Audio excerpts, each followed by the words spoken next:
Good evening. We begin tonight with allegations that a Vancouver woman was left alone for 2 hours on a city bus after suffering a stroke.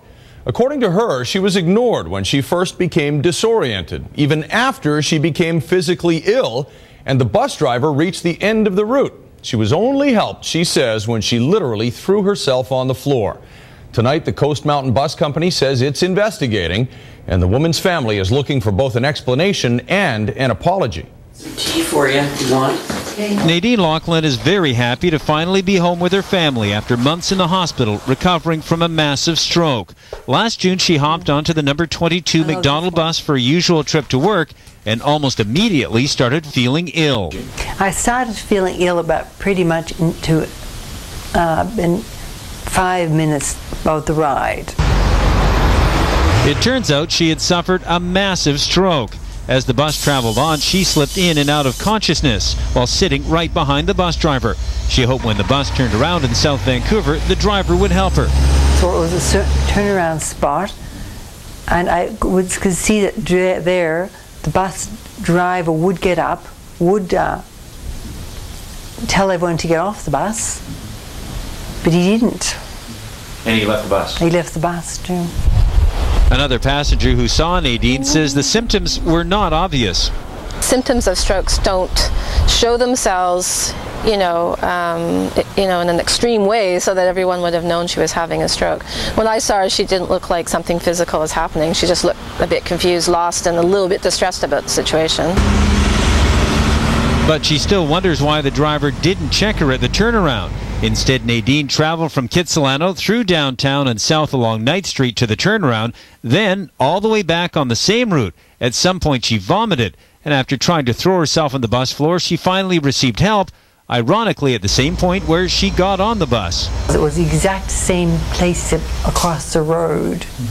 I had been on the bus for 2 hours. You took an entire round trip of the circuit, essentially. Yeah.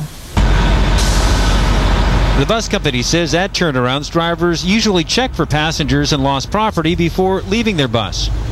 To be on a bus for 2 hours in distress, really something should have happened that would have prevented that.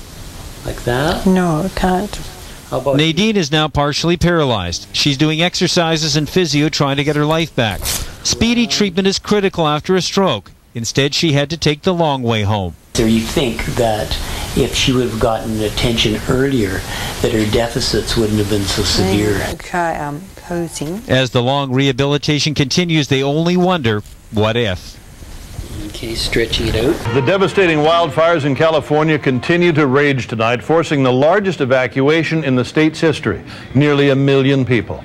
At last count, 5 people are dead and 1,500 homes have been reduced to ash. And now the FBI is looking at arson as a possible cause for at least one of the fires. CTV's Tom Walters reports. The battle for California goes on, not just from house to house, from day to day.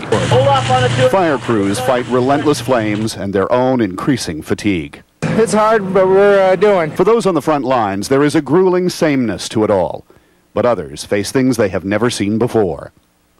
We've been here 47, 8 years, and nothing as ugly as this has ever happened.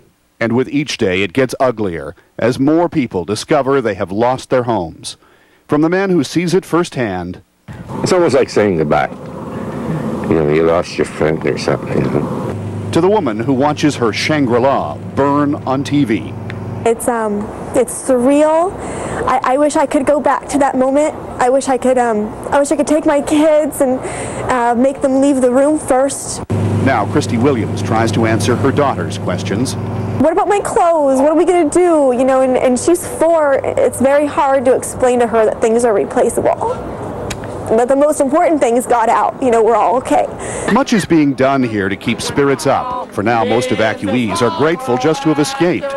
And they are trying to take the future as it comes. It's a matter of being flexible. Anybody that's uptight is going to have a problem with it. But Californians will need a lot of that patience. Every flame on this map is another wildfire.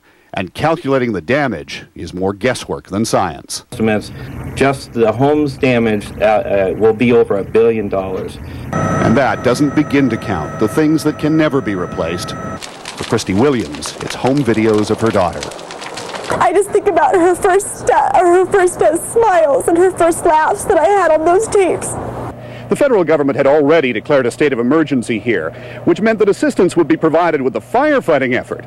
But today, the president called this a major disaster, and that means direct financial help to the people who used to live in houses like this. Tom Walters, CTV News, Majeska Canyon, California.